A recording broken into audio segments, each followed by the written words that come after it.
Di antara kesalahan-kesalahan tersebut, misalnya adalah mendoakan non-muslim dengan rahmat dan ampunan ketika non-muslim tersebut telah meninggal dunia, ya. Mendoakan non-muslim ketika sudah meninggal dunia dengan rahmat dan ampunan.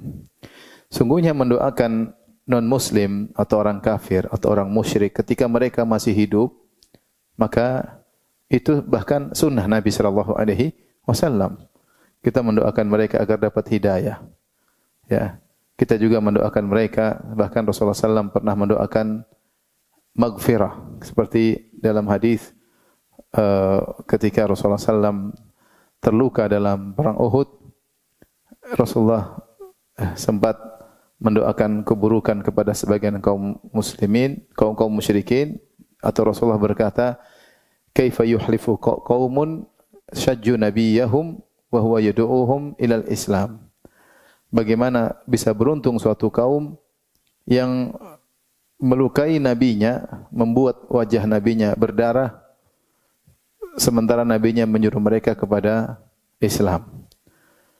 Maka Allah Subhanahu wa taala menegur Nabi dengan menurunkan ayatnya, "Laisa laka minal amri syai'un aw yatuba 'alaihim aw yu'adzibahum fa innahum zalimun." Bukan urusanmu wahai Muhammad sallallahu alaihi wasallam apakah Allah akan mengadab mereka karena dosa-dosa mereka atau Allah akan mengampuni mereka. Bisa jadi Allah ampuni mereka, bisa jadi Allah adab mereka karena mereka berbuat zalim. Hidayah di tangan Allah. Karena Nabi mengatakan bagaimana bisa beruntung seorang yang melukai nabinya. Ternyata memang benar di antara mereka akhirnya banyak yang dapat hidayah. Akhirnya Rasulullah SAW mengatakan dalam doanya, "Rabbi ghfirli qaumi fa innahum la ya'lamun." Ya Allah, ampunilah kaumku, sungguhnya mereka tidak mengerti.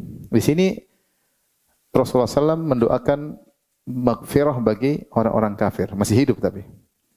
Demikian juga dalam suatu riwayat Rasulullah SAW menceritakan tentang suatu nabi yang menyeru kepada kaumnya, fa'admauhu, namun kaumnya akhirnya membuat dia berdarah. Maka dia pun berdoa kepada Allah dengan mengatakan, Rabbi ghfirli qaumi fa innahum la ya'lamun. Ya Allah, ampunilah kaumku, sungguhnya mereka tidak mengerti. Sebagian ulama mengatakan maksudnya Nabi mendoakan ampunan kepada musyrikin yang hidup. Ada yang mengatakan maksudnya yaitu beri hidayah kepada mereka, sehingga mereka masuk Islam, sehingga mereka engkau ampuni ya Allah Subhanahu wa taala.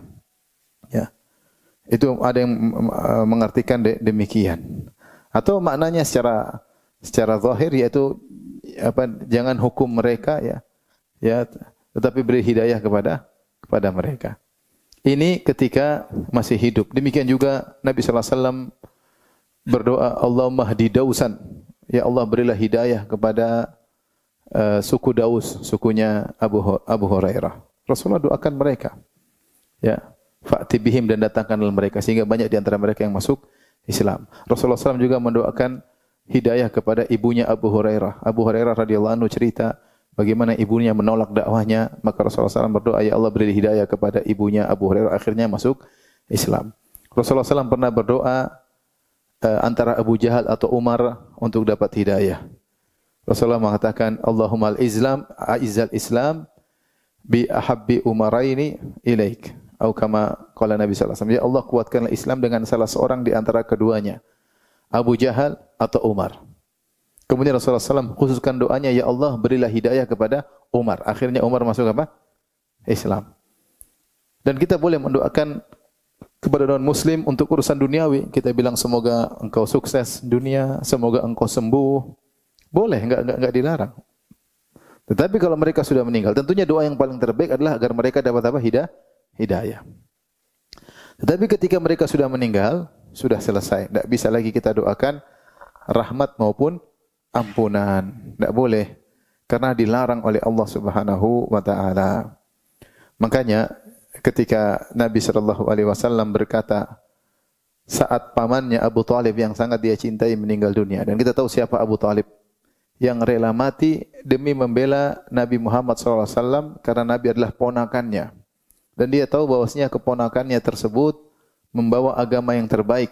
Dalam syairnya dia berkata, "Wa laqad alimtu bi anna dina Muhammadin min khairi adyanil bariyati dina walaulal malamatu wa hidharu masabbatin lawajadtani samhan bidzaka mubina.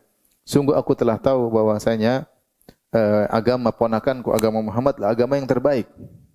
Dan ini dikatakan oleh Abu Talib karena dia mengetahui banyak agama di Jazirah Arab. Dia mengetahui ada agama Nasrani, ada agama Yahudi, ada agama Majusi, ada menyembah paganisme, menyembah berhala, dan dia tahu juga tentang Islam. Dia mengatakan, aku telah tahu agama ponakanku, agama Muhammad adalah agama yang terbaik. Namun kalau bukan karena takut tercela atau dicaci, tentu kau akan dapati aku masuk Islam terang-terangan. Namun dia tidak mau masuk Islam karena dia tidak mau dicela oleh kaumnya. Ketika dia sakit, maka Rasulullah SAW datang mengatakan, Ya ammi kul la ilaha illallah kalimatan uhajulaka biha indallah. Wahai pamanku, ucapkan la ilaha illallah. Suatu perkataan yang aku akan bela engkau di hadapan Allah. Ternyata di sisi Abu Talib ada Abu Jahal dan Abdullah bin Umayyah. Abdullah bin Umayyah masih kafir ketika itu. Abu Jahal tentu kafir. Dan dia berkata memprovokasi Abu Talib dengan berkata, Atarghabu an millati Abdul Muttalib, wahai Abu Talib, apakah kau benci, tidak suka dengan agama bapakmu Abdul Muttalib?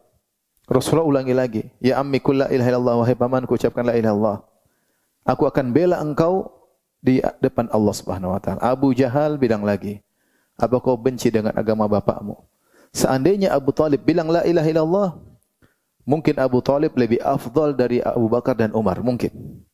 Karena jasanya yang sangat luar biasa. Tapi ternyata fa'aba an yaqula la ilaha illallah, dia enggan mengucapkan la ilaha illallah sehingga meninggal dalam kondisi kafir. Ketika itu Rasulullah SAW berusaha sayang kepada dia. Rasulullah berkata, karena sayang kepadanya, Rasulullah berkata, la astaghfiranna laka ma lam unha anka. Dia mengatakan, sungguh aku benar-benar akan mohon ampunan buatmu kalau aku tidak dilarang. Kalau aku tidak dilarang, maka turunlah larangan Allah Subhanahu wa taala. Maka lin nabi wal ladzina amanu ay yastaghfiru lil musyrikin walau kanu uli qurba min ba'di ma tabayyana lahum annahum ashabul jahim. Tidak pantas bagi seorang nabi dan juga orang-orang beriman untuk memohon ampunan bagi orang-orang kafir, musyrikin.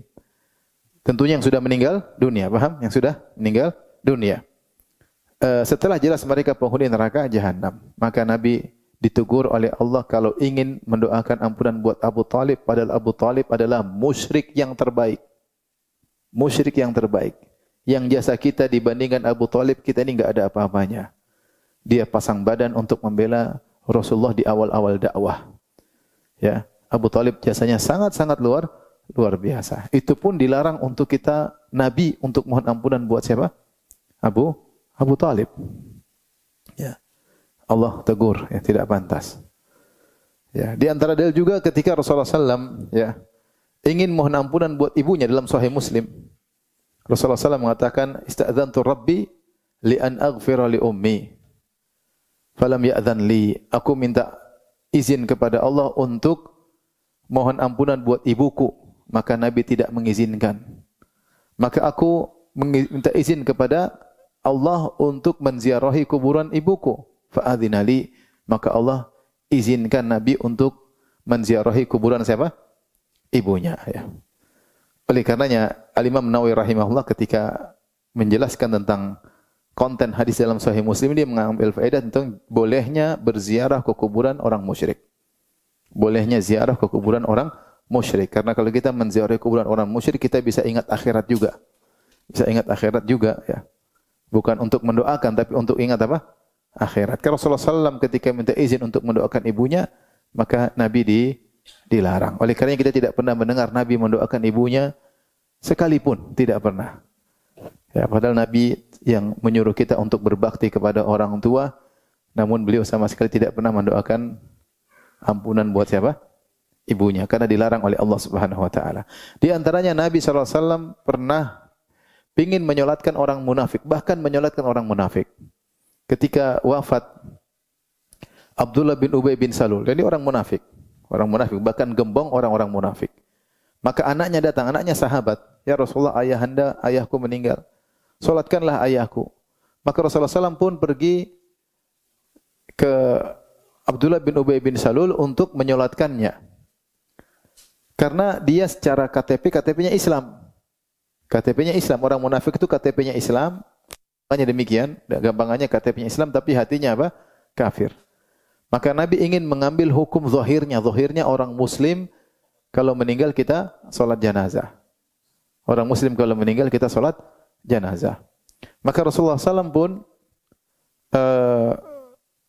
salat janazah. Ketika Rasulullah SAW akan takbir ditahan oleh Umar. Wahai Rasulullah, bukankah Allah melarang kita salat terhadap orang musyrik?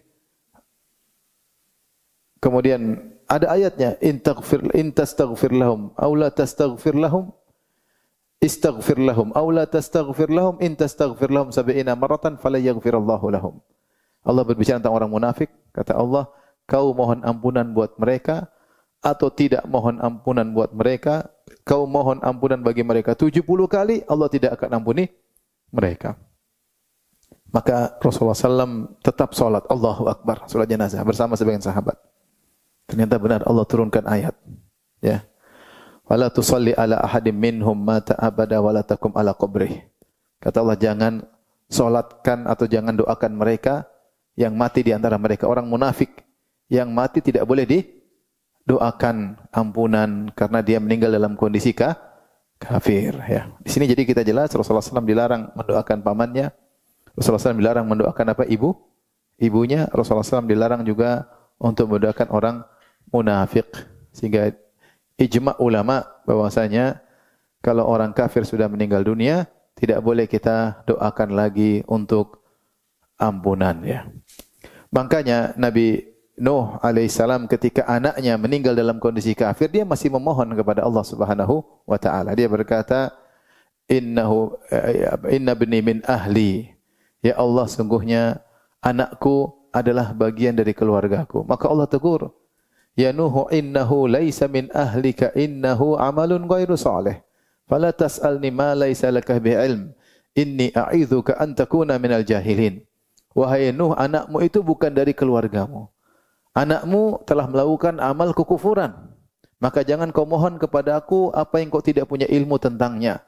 Sungguhnya aku menasihati engkau agar kau tidak termasuk orang-orang yang jahil. Maka Nabi Nuh pun minta ampun kepada Allah Subhanahu wa taala. Ini semua dalil menunjukkan kalau orang kafir sudah meninggal dunia, maka tidak boleh kita doakan rahmat maupun ampunan karena itu terlarang. Kalau ada yang mengatakan, Ustaz, ibu saya Ustaz, bapak saya Ustaz, paman saya Ustaz, maka kita bilang Allah sudah memberikan contoh-contoh yang ada. Ibrahim tidak mendoakan apa? Ayahnya. Rasulullah tidak mendoakan pamannya. Tidak mendoakan apa? Ibunya. Nabi Lut tidak mendoakan apa? Istrinya. Nabi Nuh juga tidak mendoakan istrinya dan anaknya. Orang-orang terdekat ada contoh yang di mana mereka dilarang untuk mendoakan orang-orang kafir kalau sudah meninggal dunia. Kalau masih hidup sudah saya jelaskan tadi, boleh kita doakan duniawi atau kita doakan maghfirah dalam tanda kutip diartikan oleh para ulama, yaitu agar dapat hidayah dan diampuni oleh Allah Subhanahu wa taala. Itu kita mendoakan non muslim agar dapat hidayah. Tapi kalau sudah meninggal, selesai. Maka di antara kesalahan sebagian kaum muslimin ketika dia ada teman yang meninggal atau bosnya yang meninggal atau tangganya yang meninggal, kemudian dia mengatakan semoga mendapat rahmat di sisi yang kuasa misalnya, enggak boleh. Atau berdoa semoga diampuni oleh yang maha kuasa. Ini tidak boleh. Dan dulu ada sempat seorang ulama yang mungkin salah ya. Kemudian sempat mendoakan ketika ada Paulus yang meninggal. Kemudian sempat tersebar seorang ulama dari Mesir, ini kesalahan, dia berdoa semoga Allah merahmatimu wahai Paulus ya. Karena begitu jasamu dan keikhlasanmu dalam berdakwah ya. Maka dibantah oleh para ulama yang lain, tidak boleh. Tidak boleh. Demikian juga sempat terjadi ketika ada seorang wartawan yang membela kaum muslimin. Kalau tidak salah di luar negeri sana, kemudian dia dibunuh oleh Zionis atau dibunuh oleh non-muslim. Akhirnya sebagai non-muslim karena begitu kagum sama wartawan wanita ini, akhirnya mereka solat jenazah buat wanita ini sehingga akhirnya jadi heboh ketika itu. Benar kita mengagumi wanita tersebut, dia wartawan non muslim tapi bela Islam, dan itu tidak ragu, sebagaimana Abu Talib begitu getol dan tegar membela Nabi SAW, tapi ada aturan dalam Islam. Kalau meninggal dalam kondisi non muslim, kondisi kafir, maka tidak boleh kita mohon rahmat untuknya, mohon ampunan baginya, apalagi sampai sholat janazah terhadap janazah orang kafir tersebut. Ini terkadang sebagian kaum muslimin mendahulukan perasaan. Perasaan kita tetap harus diatur dengan syariat. Ada aturan sendiri. Allah yang menurunkan syariat, melarang orang Islam untuk mendoakan non muslim yang sudah meninggal dunia dengan rahmat maupun ampunan. Paham Ibu-ibu?